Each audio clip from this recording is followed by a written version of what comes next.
Okay. Why Jesus died on the cross? So we'll meditate from there. Yeah. Others can also answer. Brother Vinod, Magesh, Brother Agra. Why Jesus died on the cross? Sir, you can also tell.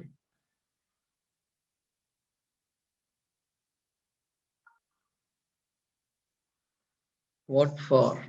What is the reason?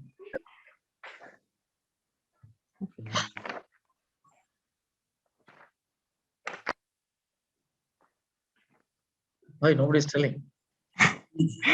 It is not the one reason. Okay. Tell me a couple of reasons what you know.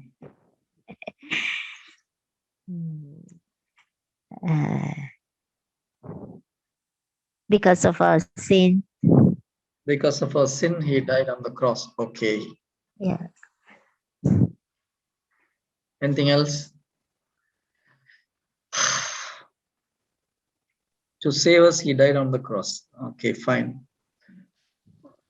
Then to live a holy life, he died on the cross. As you said, there are many reasons, but one reason really touched me. It's 2 Corinthians chapter 5, verse 15. 2 Corinthians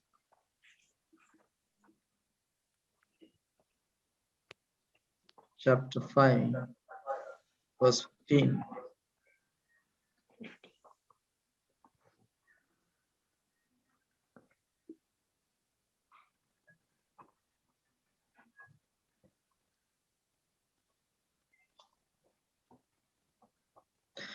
And that he died for all, that they which live should not henceforth live unto themselves. Okay, I'll just show it in the screen so that it will be better for you. Okay, I'll go for a basic English Bible, ASV. 2 Corinthians chapter 5, verse 15. He died for all, that they that live should not no longer live unto themselves, but unto him who for their sakes died and rose again. What is written in the Sri Lankan Bible? Same. The reason why Jesus died on the cross, he died on the cross so that we will live for him. Because of that, he died. Yeah, it is same one. Okay, so why Jesus died on the cross?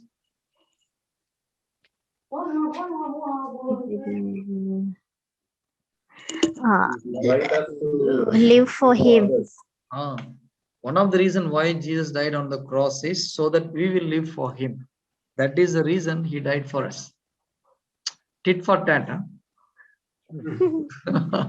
Not like that. It has a great meaning. Why Jesus died on the cross? How? So the very important thing, one of main reason he died, so that we will live for him. But are we live for Jesus or we live for your spouse or children?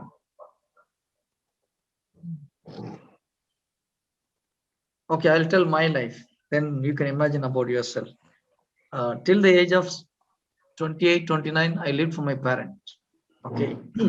Because I'm from a poor family, so I want to take care of my parent.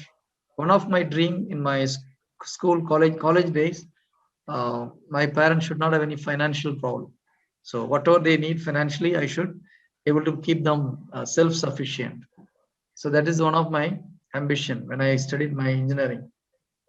But I came to Dubai to settle the loan which we took for my sister's marriage. Most of the people in Gulf, they love stories something like that. No, they came for some problem to settle some loan or to for the education of the children or to take care of his wife, something like that. So till 27, I was like that. After I met my wife, I lived for my wife. Of course, for me also. So for me and for my wife, when the baby came, then we lived for the baby, for me and my wife. Correct? Till the age of 38, that's how I lived. It's just for my family I lived. So at the age of 38, Jesus touched me. Then my eyes got open. So from that day, I I can't say that I'm living for Christ, but that is the first preference. But then slowly I understood everything should start from there. Even loving wife also, you love your wife because she was given by Jesus. You love your children because God gave the children. Yeah. So all the love starts from Jesus. In other words, in the Old Testament, we have two commandments. Love your God with all your heart and soul. Second one, love your neighbor as you love yourself. Now the second love should originate from the first love. Now, for example, if I have to love Sister Agra, I should love you because you are daughter of God. Not because, okay, I like you. Not that. That should start from the cross, start from Jesus. I like Brother Magesh because he is his son. When I see him as Jesus' son, then I will not speak unwanted things. So the second love should originate from the first love. That's how we should do. Okay, so now I understood that I should live for Jesus. It doesn't mean that we should not live for our wife. We should live for Jesus. And Jesus said, you take care of your wife. You love your wife like how I love the church. So whatever I'm doing it for Jesus, not for myself, because he died for me. So I have to live for him. This equation should change. We should live for Jesus, not for ourselves. If we are not changing this equation, we cannot be minister for Jesus. Not even we cannot be good children for Jesus. We should live for him. When your mindset is like that, then there is no question of your will, your liking and disliking. Whatever Jesus says, okay, fine. We'll do it. Jesus wants you to eat and preach, eat and preach. If he says, okay, go for fasting 10 days, your face will not shrink. You will fast it happily. Okay. So it is basically you do everything for Jesus because we are living because of him. Otherwise, we would have gone to hell. Our soul was dead already. By his resurrection, we were resurrected. Praise the Lord.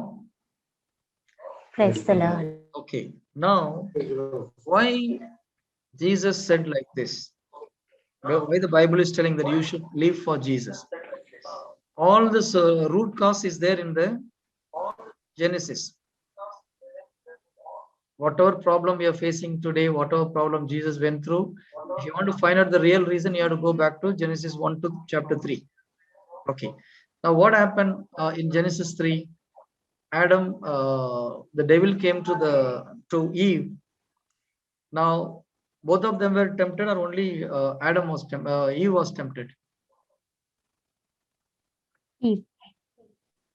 Adam was not tempted. Adam was tempted by Eve. Okay, both of them were tempted. Okay. Okay. Now, did the devil tempted Adam? See, this first chapter, I don't know. I'm learning from the day one. Still new things are coming out. Okay. Adam was tempted, is it? Yeah. Yeah. Okay. We'll go to chapter 3, Genesis chapter 3. Okay, we'll read from 2. And the woman said unto the serpent, of the fruit of the trees of the garden we may eat. We know all the stories, but whenever we read something new coming, that's the strange of this. Okay, but of the fruit of the tree which is in the midst of the garden, God has said, you shall not eat of it, neither shall you touch it, lest you die. The serpent said unto the woman, you shall not surely die. This is the first lie in the world. Yeah.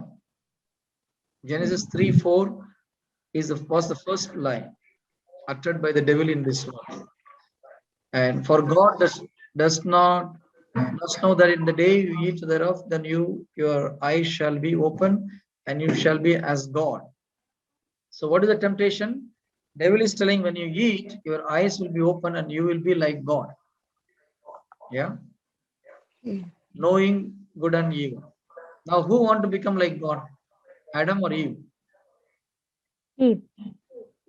Eve only. Adam never had that ambition. Yes, Yeah. but many times people say Adam want to become like God, so this happened. No, Adam was not tempted here. It is Eve was tempted, and she wanted to become like God, or she wanted to know good and bad. Okay, so she ate and gave the things to Adam. Now my question is, if Adam is not, whether he was tempted or not. Okay, as you said, Adam was tempted by Eve, correct? Now, is he was deceived? Eve was deceived by Satan, correct? Mm. Okay, okay, he tempted, but she was also deceived. Now, Adam, how about Adam? Is he was deceived or he was not deceived?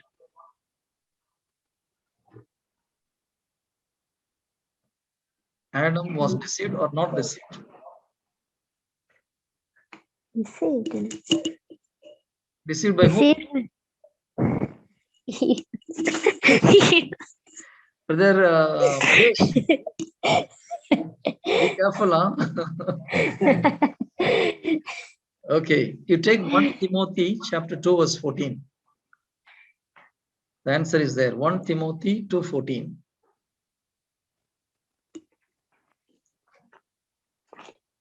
One Timothy chapter 2 verse 14. It says, Adam was not beguiled or deceived, but the woman being deceived hath fallen into the transgression. So Adam was not deceived, but the woman being deceived was in the transgression. So who was deceived? Eve. Only Eve was deceived. Yeah. Adam was not deceived. Okay. And now, if Adam was not deceived, then why he ate the apple? That's the next question. Correct? No? One. What is the doubt, sister? No, here's 1 Timothy 2:14. 1 Timothy 2:14. 2:14. Yeah, what did it says? ඒවමානු ලැබුව. තවද ආදාම් රැවටුනේ නැත. එහෙත් ස්ත්‍රී රැවටීම. ස්ත්‍රී මඩ 14. Okay. Okay. All right. So Adam was not deceived, only Eve was deceived and fall into sin. My question is, if Adam was not deceived, then why he ate the fruit? Because of Eve. No? Yeah, but he was not deceived. But if he is not deceived, means he knew if he eat this fruit, Yeah. he will die. He will die. So he is fully aware. So there is no need for him to eat, no? Yeah. Then why he ate? Obliged to his wife. I mean, he wanted to satisfy his wife. In other words, he wanted to die with his wife. Yeah. He knew if he eat this fruit, he will die. But his wife is already dying because she already ate the fruit. Now she loved his wife more than God. So he disobeyed the commandment and he wanted to die with his wife. Knowingly, he ate the fruit. That is where God is very upset. That is why when Jesus came, he put a new commandment. If you love your father, mother, your wife more than me, you are not of me. Praise the Lord. You understand why Jesus said that commandment? If you love anyone or anything more than Jesus, that is called idol worship. So he became an idol for Adam because he loved Eve more than God. So knowingly, he gave his life. What a wonderful love story, no? The first love story was a tragedy. Huh? It's true. It's really a love story, no? One side, he was able to see God and he know the glory of God. See, it's not easy. You just sit and meditate. He knew God face to face. He heard his voice. He spoke to him. He was his own son. He was in glory.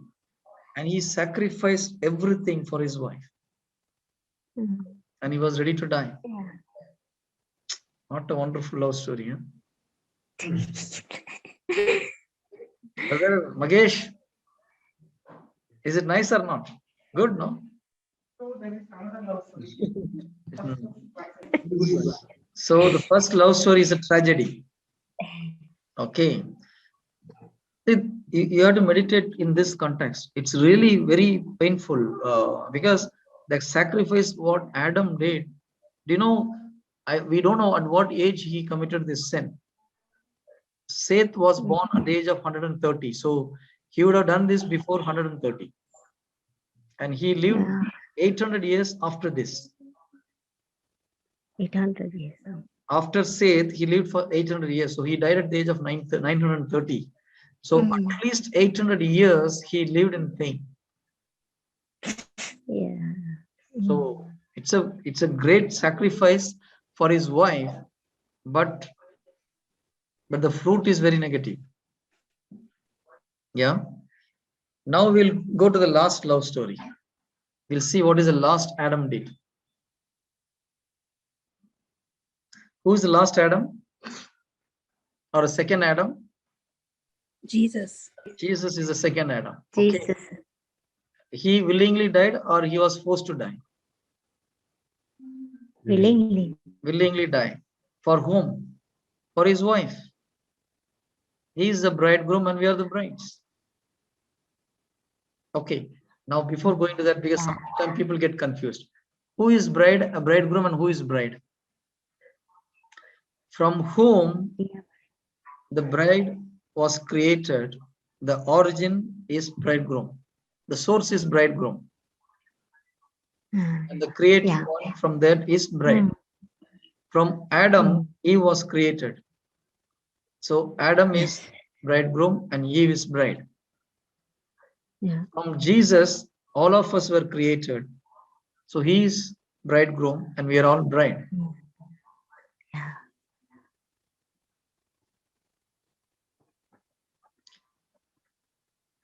That is why it is called as wedding of lamb. In the heaven, it is going to happen, no, finally. That's why Jesus started with the wedding, first miracle. The final party will be in the wedding only. So in the Bible, everything is in a circle. Nothing is missed. Everything is fulfilled. Huh? Okay. So the second Adam knowingly died for his wife. That is the church. Okay. Now that became a great history of salvation. One Adam died for his wife. It became a curse. Another Adam died for his wife and it became a blessing. Why?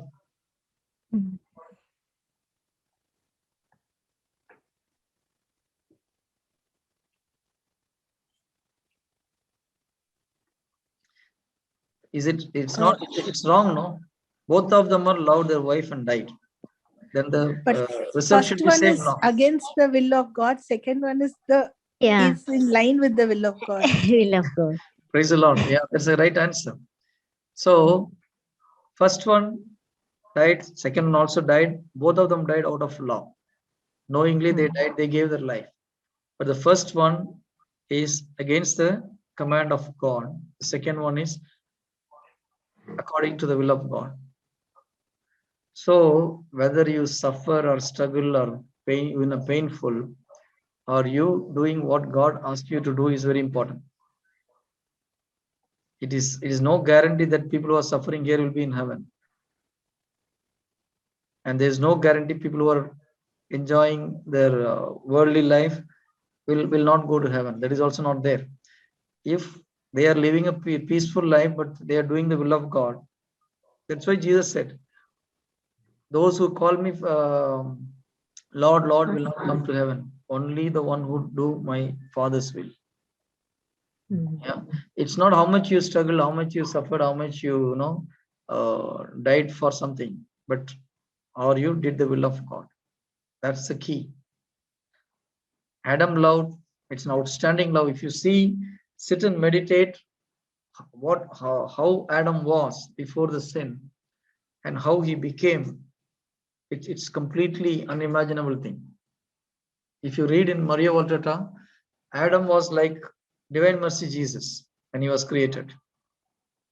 When he walks, rays were coming from his chest. And when that same mystic is describing, when he walks, it was so glorious at that time. And animals, everything is just bowing in front of him. And just they are loving, like tigers and lions are coming very close to him. But after the sin, the same animal is trying to attack him. So this is completely very different life. Exactly same thing happened for Jesus also. No, he was a king of kings and Lord of lords in his throne, and he came down losing everything. Completely different setup. What Adam tasted after the sin, Jesus tasted before death. What Adam tasted after the spiritual death, Jesus tasted before the physical death. Not clear? Okay. After the sin, from glory, he came down to very poor spiritually, physically, mentally, in agony. Jesus went through that before his physical death. All those mental agony, physical agony in the garden.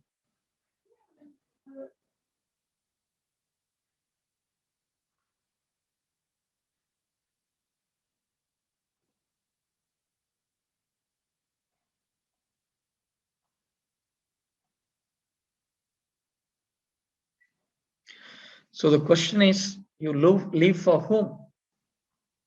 Many ladies that I am living only for my son. People who come for the counseling, I heard many ladies. If my children were not there, I would have died long ago. I'm just living only for my children. Now, is this pain has any value?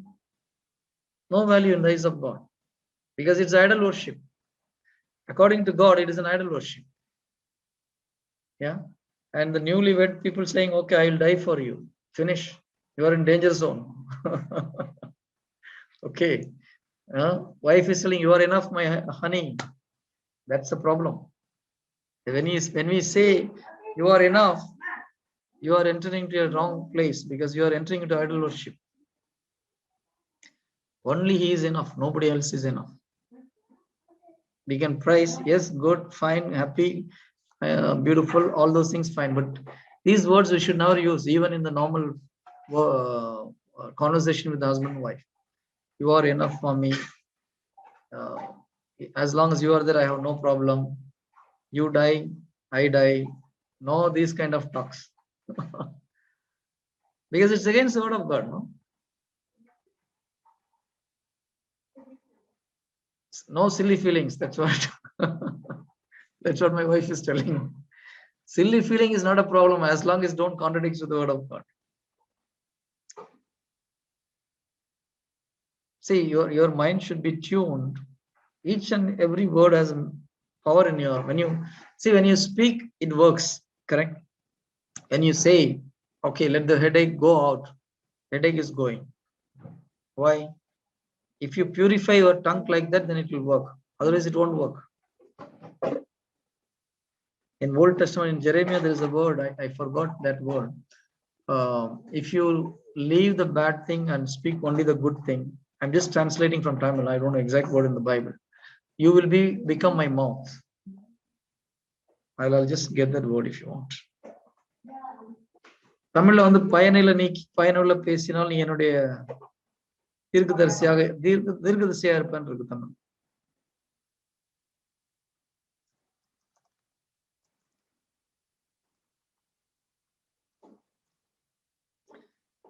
It's Jeremiah 15:19.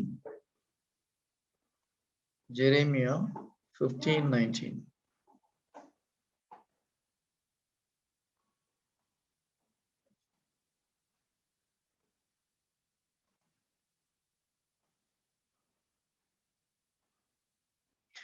Therefore, thus said the Lord, if you return, then will I bring thee again and thou shalt stand before me, and if thou take forth the precious from the belly, thou shalt be as my mouth.